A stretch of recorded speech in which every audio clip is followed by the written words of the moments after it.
के सेशन में हम बीएससी की मैकेनिक्स और वेव्स को डिस्कस करेंगे। सिर्फ इंपॉर्टेंट टॉपिक्स, मैक्सिमम चीज़ें जो है वो एफएससी में कवर हो चुकी हैं, तो जो रह गई थी जो इंपॉर्टेंट है पीपीएससी के हवाले से वो आज हम सिर्फ डिस्कस करेंगे। तो सबसे पहले हम स्टार्ट लेते हैं, बहुत ही फेमस चीज़ें हैं ग्रेडियंट, डाइवर्जेंस, कर्ल और लैप्लासियन। तो ये जो ग्रेडियंट है, आपके पास दो किस्म के फंक्शन हो सकते हैं, स्केलर फंक्शन हो सकता है, वेक्टर फंक्शन हो सकता है।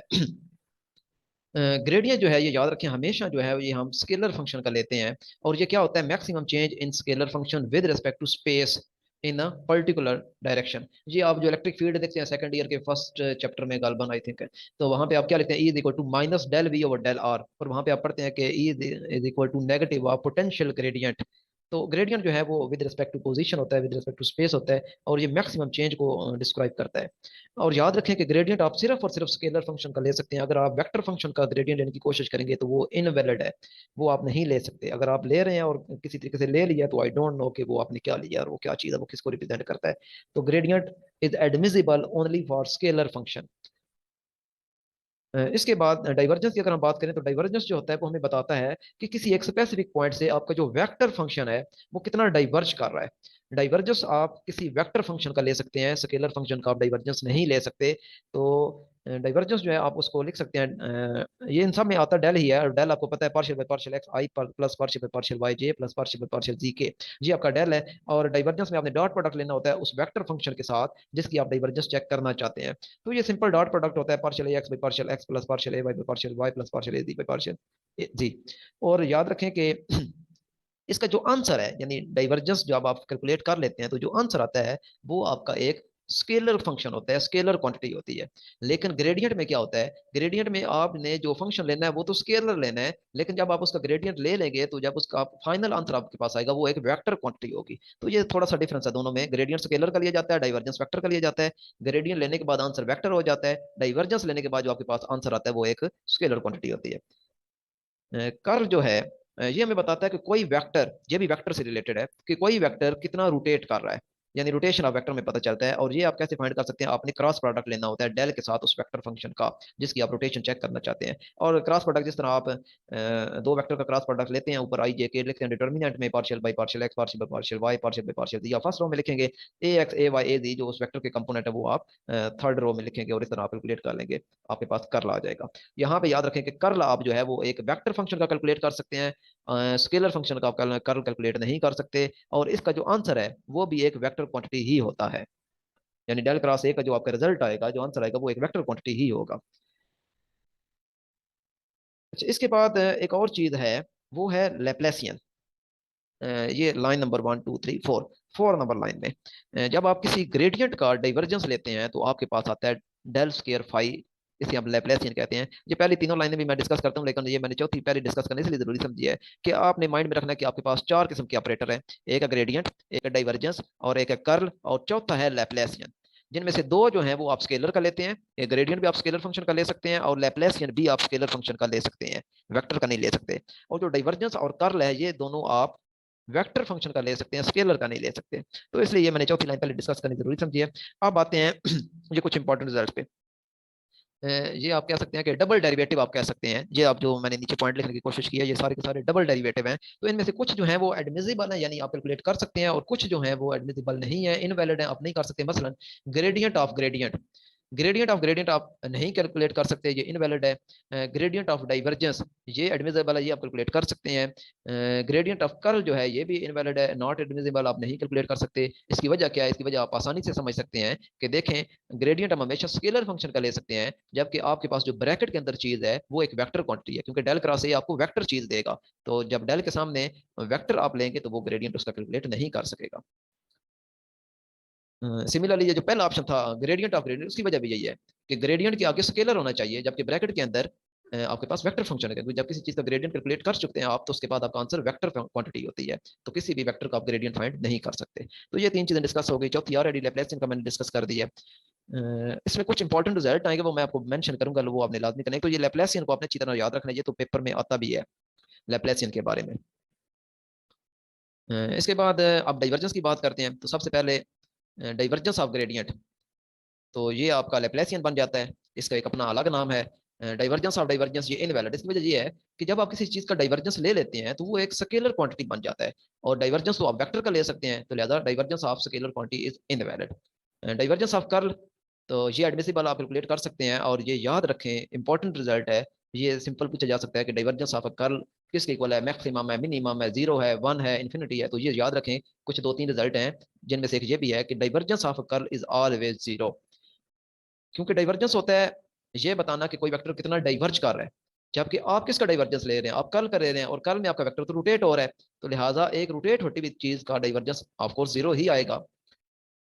इसके बाद curl of gradient, curl of gradient जो है ये भी जीरो होता है। ये इंपॉर्टेंट रिजल्ट है, ये भी आपने याद रखना है। अब कर्ल ऑफ ग्रेडियंट क्यों जीरो है, क्योंकि ग्रेडियंट जो है वो एक स्पेसिफिक पॉइंट से आपका जो स्केलर फंक्शन होता है वो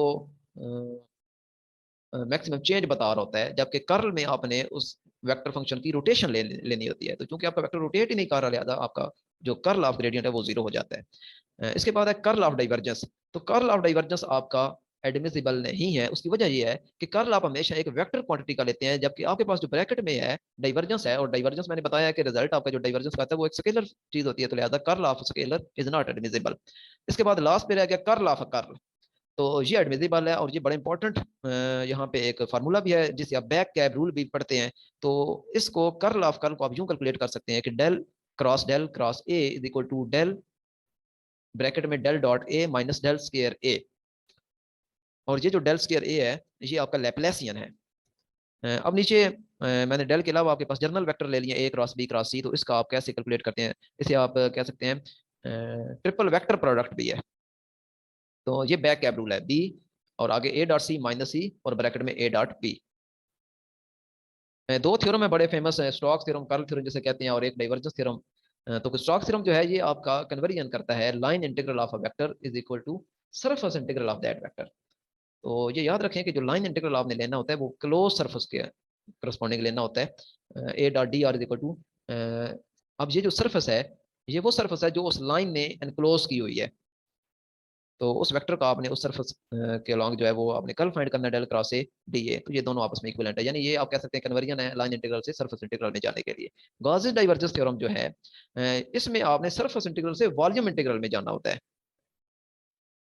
तो ये ए डॉट डी ए, अब इसमें वॉल्यूम आपने वो लेना होता है जो कि इस लेफ्ट साइड वाली सरफेस ने एनक्लोज किया होता है। तो ये फार्मूले हैं, इसमें ज़्यादातर आपने चीज़ों को मेमोराइज ही करना है, और बार बार प्रैक्टिस करने से ही ये चीज़ें आती हैं। यहाँ पे कुछ जी के लिए मैंने लिखा है कि जी जब अबव द सरफेस ऑफ अर्थ जाते हैं तो आपका जी कांस्टेंट नहीं रहता एक स्पेसिफिक हाइट तक, यानी very close to the earth हम कह सकते हैं कि जी जो है वो कांस्टेंट है। लेकिन जब आप इतनी ज़्यादा हाइट पे चले जाते हैं कि आपका जो हाइट है वो comparable to radius of earth हो जाता है, तो उस वक्त हम उसको वेरी क्लोज नहीं कह सकते, बल्कि उस वक्त फिर आपकी जी की वैल्यू को हमने एक नए फार्मूले के थ्रू हमने उसको रीशेप करना होता है, और वो है g h is equal to g e over one plus h over R whole होल स्क्वायर। अब ये डिनोमिनेटर टर्म को आप ऊपर ले आए तो माइनस पावर टू हो जाएगी, और बाइनोमियल थ्योरम अगर आप अप्लाई करते हैं तो बाइनोमियल थ्योरम आपको पता है कि वन प्लस एक्स की पावर एन हो, तो हम उसे लिखते हैं one plus n x plus n into n minus one x square by two का factorial plus n into n minus one n minus two x cube का over three का फैक्टोरियल प्लस आगे सो ऑन। जिसको नहीं पता अक्सर को याद होगा, लेकिन जिनको नहीं याद आप गूगल करके वहां से बाइनोमियल थ्योरम देख सकते हैं, वहां पे मैंने वो लगाया है। और नेक्स्ट टर्म मैंने इसकी जो है ना वो थर्ड एंड हायर टर्म मैंने इसकी क्या कर दी है, इग्नोर कर दिए हैं, क्योंकि रेडियस ऑफ अर्थ आप अज्यूम करें कि वो वेरी वेरी ग्रेटर है हाइट एच से, तो इसलिए वो टर्म नियरली आप कह सकते हैं कि जीरो की इक्वल है। तो ये आपके पास आ गया फार्मूला हाइट एच के लिए। अब बिलो द सर्फेस ऑफ अर्थ जाते हैं तो कुछ लोग समझते हैं कि यही फार्मूला लगाना है, लेकिन below the surface of earth के लिए आपके पास एक और फार्मूला होता है, g x is equal to g e one minus x over r. इसमें याद रखें ये एक्स जो है, चीजों को हमेशा जब फार्मूला आप याद करते हैं तो उसकी एक एक चीज को आपने याद रखना होता है कि ये जी एक्स क्या है, जी ई क्या है, एक्स क्या है, आर क्या है। तो जी एक्स आपका उस पॉइंट पे ग्रेविटेशनल एक्सेलरेशन है जिस पॉइंट पे इन साइड दी अर्थ आप फाइंड करना चाहते हैं, और जी ई ये वो वाली जी की वैल्यू जो कि सर्फेस ऑफ अर्थ पे होती है, यानी 9.8।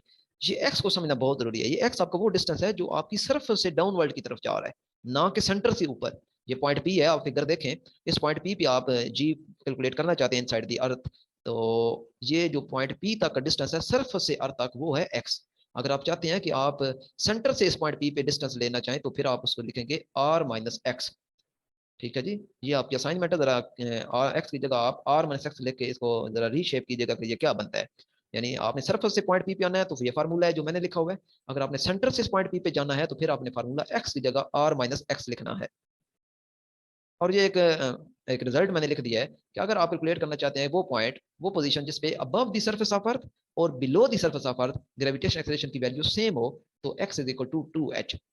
यानी आप कह सकते हैं कि जब आप इन साइड जा रहे हैं तो उसकी निस्बत आप ऊपर डबल जाएंगे, तो दोनों की जो वैल्यू है वो जी की वैल्यू सेम होगी। यानी आप अर्थ के नीचे 100 मीटर जाते हैं, 100 किलोमीटर करने सपोज आप अर्थ से नीचे 100 किलोमीटर पे जाते हैं, तो उस पे जो जी की वैल्यू होगी वो above the surface of 200 kilometre पे जाके इक्वल होगी। केपलर के लॉ मैंने एफएससी में डिस्कस कर दिए थे, तो कुछ चीजें रह गई थी जो मैंने कहा चले यहाँ पे डिस्कस कर देता हूँ। एक तो आपको पता है कि जो प्लेनेट होता है वो अराउंड द सन एक एलिप्टिकल पाथ में मूव करता है, और एलिप्स के अंदर कुछ चीजें होती हैं जो मैथमेटिक्स में बड़ी क्लियर लिखी होती हैं, semi major axes, semi minor axes, foci हो गए आपके, इसके अलावा लेटस रेक्टम होता है, ऑरिजन होता है, फोकस होता है, मुख्तलिफ चीजें होती हैं। तो बहरहाल उन डिटेल्स में हम नहीं जा रहे, तो हम सिर्फ बात करेंगे सेमी मेजर एक्सेस की। सेमी मेजर एक्सेस आपका क्या बताता है? साइज ऑफ ऑर्बिट बताता है। जितना आपका सेमी मेजर एक्सेस बड़ा होगा उतना आपका ऑर्बिट बड़ा होगा। सेंट्रिसिटी जो है ये हमें शेप ऑफ ऑर्बिट बताती है कि ऑर्बिट की शेप कैसे होगी। जितनी एसेंट्रिसिटी की वैल्यू ज्यादा होगी उतना ही आपका ऑर्बिट फ्लैट होगा। और अगर एसेंट्रिसिटी 0 से बड़ी और 1 से छोटी होगी तो आपका जो ऑर्बिट होगा वो एलिप्टिकल होगा। और अगर आपकी ई की वैल्यू 0 आती है तो आपका जो ऑर्बिट है वो सर्कुलर होगा। और अगर ई की वैल्यू एग्जैक्ट 1 आ जाती है तो फिर आपके जो ऑर्बिट है वो पैराबोला होगा, और ई की वैल्यू ग्रेटर देन 1 है तो हाइपरबोला होगा। और याद रखें कि ये जो आखिरी दोनों है पैराबोला और हाइपरबोला, ये प्लेनेट के लिए आप कह सकते हैं एडमिसिबल नहीं है, क्योंकि प्लेनेट जो है वो हमेशा एलिप्टिकल, या आप अगर कहना चाहें तो सर्कुलर कह सकते हैं। पैराबोला या हाइपरबोला जो है ना वो मुमकिन नहीं है।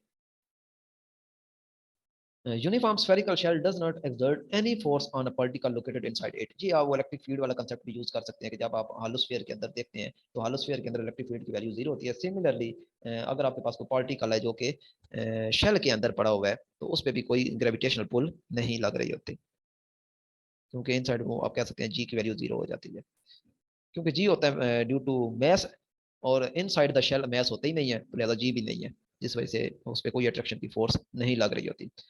जितनी भी सेंट्रल फोर्स प्रॉब्लम होते हैं, सेंट्रल फोर्स वो होती हैं ऐसी फोर्सेज जिनकी डायरेक्शन टुवर्ड्स द सेंटर होती है, जिस तरह सेंट्रीपिटल फोर्स हो गई। तो सेंट्रल फोर्सेज में जो पोटेंशियल एनर्जी होती है ये डबल होती है काइनेटिक एनर्जी से। ये बात मैंने एफएससी में भी डिस्कस कर की थी फर्स्ट ईयर में, लेकिन दोबारा की है। पोटेंशियल एनर्जी डबल होती है काइनेटिक एनर्जी से, और इसमें सेंट्रल फोर्स प्रॉब्लम में पोटेंशियल एनर्जी आपकी हमेशा नेगेटिव होती है, और जी हमें शो करती है कि आपका सिस्टम जो है वो बाउंडेड है, बाउंडेड सिस्टम है। और प्लेनेटरी सिस्टम में आपकी जो टोटल एनर्जी होती है वो -G m m/2r होती है। कैपिटल एम जो है वो मैस ऑफ अर्थ है, और जो स्मॉल एम है ये उस प्लेनेट का मैस है। तो इस लिहाज से जो फिर काइनेटिक एनर्जी है वो होती है G m m/2r, जबकि पोटेंशियल एनर्जी जो होती है वो -G m m/r होती है। ये चीजें आपने न्यूक्लियर में भी पढ़ी थी जब हमने ऑर्बिट की डिस्कशन की थी, उसमें भी उसमें K⁻²r और K⁻r की फॉर्म में था, क्योंकि वहाँ चार्जेस की बात है तो यहाँ पे मैसेज है। तो बाकी सेम बात है कि पोटेंशियल एनर्जी जो है वो ट्वाइस होती है काइनेटिक एनर्जी की, और काइनेटिक एनर्जी पॉजिटिव होती है क्योंकि ये एक स्केलर क्वांटिटी है। तो खैर पोटेंशियल एनर्जी भी स्केलर है, लेकिन इसमें नेगेटिव जो शो करता है वो बाउंडेड सिस्टम को शो कर रहा होता है। तो काइनेटिक एनर्जी हमेशा आपकी प्लस होती है, और पोटेंशियल एनर्जी जो है वो बाउंडेड सिस्टम को शो करने के लिए आपके पास नेगेटिव है।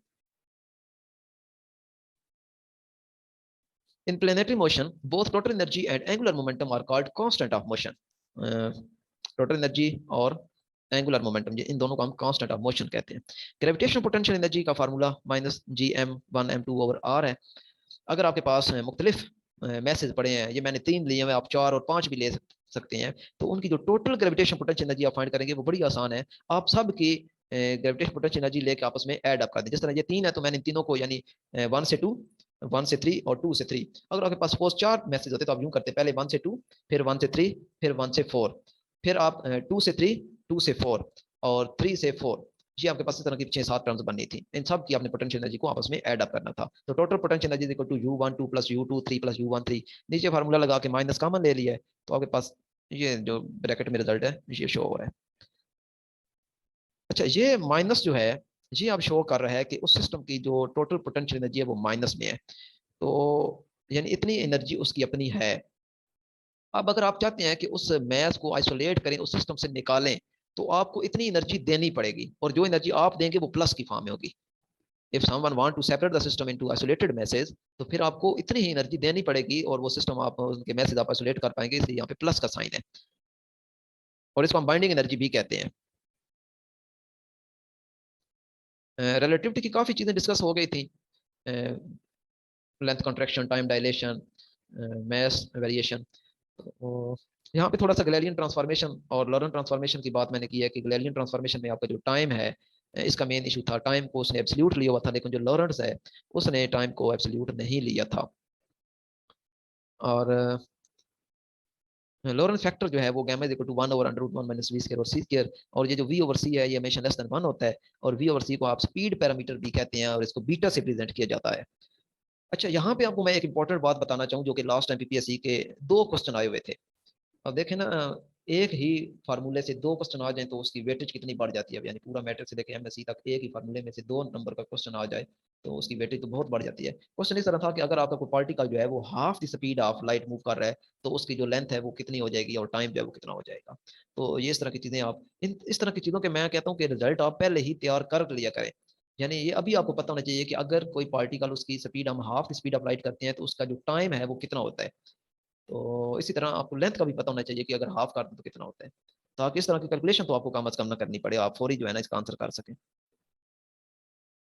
If an object is moving along x-axis with velocity v and an observer moving with velocity u, measure its x component of velocity। आपका एक कोई ऑब्जर्वर है जो कि अलॉन्ग एक्स एक्सिस मूव कर रहा है विद स्पीड u, और कोई पार्टिकल है जो कि अलॉन्ग एक्स एक्सिस मूव कर रहा है और उसकी अपनी वेलोसिटी v। तो उसके जो कंपोनेंट्स होंगे v x prime, v y prime और वी जी प्राइम, वो कुछ इस तरह होंगे। ये वैसे इन्फॉर्मेशन मैंने लिख दी है, इनका कभी यूज नहीं हुआ लेकिन पूछा जा सकता है, ये आप देख लीजिएगा, ये याद ही करने हैं। अच्छा, ये एक और चीज, कुछ क्वेश्चन कई दफा आ जाते हैं जी कि मोमेंटम को इतना बढ़ा दें तो काइनेटिक एनर्जी कितनी बढ़ेगी, या मोमेंटम इतना कम हो जाए तो काइनेटिक एनर्जी कितनी बढ़ेगी। सिमिलरली काइनेटिक एनर्जी इतने परसेंट बढ़ा दें तो मोमेंटम कितना बढ़ेगा या कम होगा। तो ये मैंने एक जनरल फार्मूला लिख दिया, इसकी बाकायदा कैलकुलेशन होती है, ये कोई ट्रिक नहीं है, बाकायदा इसकी कैलकुलेशन थी। और इस कैलकुलेशन का जो फाइनल रिजल्ट है वो ये था कि अगर आप मोमेंटम को x% बढ़ाते हैं तो काइनेटिक एनर्जी कितनी बढ़ेगी। ये फार्मूला है 1 प्लस माइनस, बढ़ाएंगे तो प्लस लगेगा, कम करेंगे तो माइनस लगेगा। तो 1 प्लस माइनस 0.01 x। एक्स अब आपका वो परसेंटेज अगर 20% है तो एक्स की जगह आपने 20 लगा देना है, 50% है तो आपने 50 लगा देना है। तो ये आपने लगा के इसमें कैलकुलेशन कर लेनी है। 20% का मूवमेंट आता है तो यहाँ पे आप जब 20 लगाएंगे तो आप कैलकुलेशन कर लें तो ये तकरीबन बन जाता है आपका 44%। काइनेटिक एनर्जी आपकी जो बढ़ती है वो 44% बढ़ती है। सिमिलरली नीचे जो है वो काइनेटिक एनर्जी के बढ़ने से पोटेंशियल सॉरी मोमेंटम में जो वेरिएशन आती है उसका फार्मूला है √1 प्लस 0.01 x का square root minus 1 multiply by 100%। तो x जो है ये परसेंटेज को शो करे, जितनी परसेंटेज जो भी आप x की जगह वो लिख देंगे, 20 है तो 20 लिख देंगे, 50 है तो 50 लिख देंगे। यहाँ पे एक और इंपॉर्टेंट बात है जी कंजर्वेटिव फोर्स से रिलेटेड। याद रखें जो कंजर्वेटिव फोर्स होती है उसी के कोरस्पॉन्डिंग आपकी पोटेंशियल एनर्जी होती है। ये मैंने लास्ट टाइम भी डिस्कस किया था, फिर कर रहा हूँ कि कंजर्वेटिव फोर्स के अलॉन्ग आप सिर्फ कोरस्पॉन्डिंग आप पोटेंशियल एनर्जी डिस्कस कर सकते हैं। चाहे आप देखें इलेक्ट्रिक फोर्स है वो कंजर्वेटिव फोर्स है तो लिहाजा आप इलेक्ट्रिक पोटेंशियल एनर्जी डिफाइन कर सकते हैं। ग्रेविटेशनल फोर्स है कंजर्वेटिव फोर्स है लिहाजा आप ग्रेविटेशनल पोटेंशियल एनर्जी डिफाइन कर सकते हैं। तो कंजर्वेटिव फोर्स में जो आपकी फोर्स होती है वो इक्वल होती है नेगेटिव ग्रेडियंट ऑफ यू। ये यू एक स्केलर फंक्शन है। अब ग्रेडियंट तो आपको समझ आ जाना चाहिए कि ग्रेडियंट आप हमेशा एक स्केलर फंक्शन का ले सकते हैं। और ये देख लें जो भी चीज with respect to space with respect to position change हो रही होती है उसे हम ग्रेडियंट कहते हैं। तो फोर्स जो है वो आपका negative gradient of potential energy है। और एफ इक्वल टू मैंने माइनस डेल यू भी लिख दिया है। और इसके अलावा आपने याद रखना कि जो कंजर्वेटिव फोर्स होती है उसका जब आप कर लेते हैं तो वो कर जो है वो जीरो होता है। अब इसको आप यूं भी देख सकते हैं कि मैंने एफ की जगह क्या लगा दिया है, डेल यू। तो अभी ऊपर हमने रिजल्ट पढ़ा है कि curl of gradient is zero. ये उस रिजल्ट को यूज करके भी आप लिख सकते हैं। तो ये 2 बातें आपने लाजमी याद रखनी है, फोर्स जो है वो minus gradient of potential energy और curl of conservative force is zero. कुछ पेंडुलम्स हैं जी आपके पास, एक सिंपल पेंडुलम है, कोनिकल पेंडुलम है, टॉर्शनल पेंडुलम है, फिजिकल पेंडुलम है। तो इनका टाइम पीरियड की बात करते हैं। सिंपल पेंडुलम का टाइम पीरियड आप सारे फेमिलियर हैं, 2 पाई √L/G। लेकिन यहाँ पे इसके केसेस बहुत ज्यादा है। मसलन जी जो है सॉरी सिंपल पेंडुलम इक्वेटर पे पड़ा हो तो क्या होगा टाइम पीरियड, इक्वेटर पे जी की वैल्यू कम होती है तो डिनोमिनेटर में जी की वैल्यू कम लगाए तो टाइम पीरियड बढ़ जाएगा। यानी कि आप दूसरे लफ्जों में कह सकते हैं कि आपका जो टाइम पीरियड सॉरी पेंडुलम है उसकी मोशन स्लो हो जाएगी। इसी तरह अगर आप एक पोल पे चले जाते हैं तो पोल पे जी की वैल्यू ज्यादा होती है तो टाइम पीरियड कम हो जाएगा। टाइम पीरियड कम होने का मतलब है कि आपका जो पेंडुलम है उसकी मोशन फास्ट हो गई है। और इसमें कंडीशन याद रखिए, ये फार्मूला आपके पास तब आता है जब आपका थीटा जो है वो वेरी स्मॉल होता है। वो जो आप डिस्प्लेस करते हैं मीन पोजीशन से थोड़ा सा डिस्प्लेस करते हैं और एंगल थीटा बनता है, वो थीटा वेरी स्मॉल होना चाहिए। इसके अलावा आपका जो पेंडुलम है वो लिफ्ट में अपवर्ड जा रहा है, ये सारे केसेस मैंने वैसे डिस्कस किए हुए हैं। अपवर्ड जा रहा है तो आपके पास आ जाएगा डिनोमिनेटर में G+A। यानी अगर ए एक्सेलरेशन के साथ लिफ्ट ऊपर जा रही है तो नीचे आ जाएगा जी प्लस ए, अगर ए एक्सेलरेशन के साथ लिफ्ट डाउनवर्ड आ रही है तो फिर आप लिखेंगे जी माइनस ए, और अगर कार में है तो फिर जी की वैल्यू रिप्लेस हो जाएगी जी स्केयर प्लस ए स्केयर का स्केयर रूट। कॉनिकल पेंडुलम क्या होता है जी? कॉनिकल पेंडुलम आपके पास वही सिंपल पेंडुलम ही होता है, लेकिन उसको आप दायरे में घुमाते हैं नीचे। अगर आप उसी बॉब को दायरे में घुमा दें तो फिर वो जो पेंडुलम बनेगा उसे हम कहते हैं कॉनिकल पेंडुलम, और इसका टाइम पीरियड का फार्मूला है 2 pi under root l cos theta over g. इसमें एक स्पेशल केस आपने याद रखना कि अगर आपका theta is very very close to zero है, यानी कॉस थीटा 1 हो जाए, तो ये कॉनिकल पेंडुलम आपका एक स्पेशल केस बन जाता है सिंपल पेंडुलम। ये लाजमी याद रखना कि कॉस थीटा अगर आपका 1 हो जाए या theta is close to zero हो जाए तो आपका कॉनिकल पेंडुलम जो है वो सिंपल पेंडुलम बन जाता है। टॉर्शन पेंडुलम, आपके पास कोई डिस्क है और आप उस डिस्क को घुमा रहे हैं, एक स्ट्रिंग से लटकाया हुआ है और उसको घुमा रहे हैं, तो वो पेंडुलम आपका टॉर्शनल पेंडुलम होता है। तो उसका टाइम पीरियड है T is equal to 2 pi under root I over K. आई उस डिस्क का मूवमेंट ऑफ इनर्शिया है, के जो है टॉर्शनल कांस्टेंट है, और ओमेगा जो है वो अंडर रूट के ओवर आई है। अच्छा, ये ओमेगा जो है ना, ये आपने हमेशा जब भी कैलकुलेट करना है तो ये जो टाइम पीरियड के अंदर का फैक्टर होता है ना, इसको उल्ट कर दें तो आपके पास आ जाता है ओमेगा आ जाता है। जिस तरह सिंपल पेंडुलम में एल ओवर जी है तो उसका ओमेगा होगा जी ओवर एल, स्क्वायर रूट जी ओवर एल। तो इसी तरह यहाँ पे भी आप इस आई ओवर के को उल्ट कर दें, रेसिप्रोकल ले लें तो आपके पास ओमेगा आ जाता है। फिजिकल पेंडुलम क्या है? ये फिजिकल पेंडुलम ये है कि आपने कोई भी फिजिकल चीज ले ली है, कोई इरेगुलर शेप का आपके पास कोई कार्डबोर्ड है, कोई और मटेरियल है, प्लास्टिक है, कोई कोई चीज भी है, तो उसने आपने उस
ऑफ सर्कुलरली पोलराइजेशन।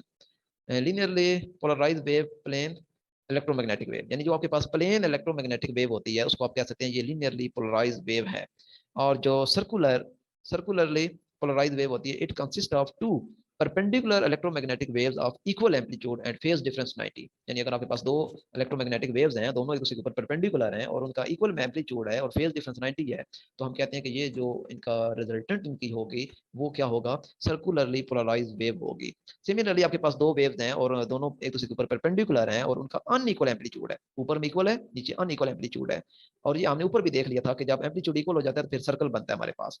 तो इसमें भी ऐसा ही है कि अनइक्वल एम्पलीट्यूड है और फेज डिफरेंस 90 है, तो इन दोनों वेव्स के कॉम्बिनेशन से आपके पास जो वेव बनेगी, रिजल्टेंट वेव होगी, उसे हम कहेंगे ये एलिप्टिकल पोलराइज्ड वेव है। ब्रूस्टर लॉ जो है ये होता है tan theta p is equal to n2 over n1।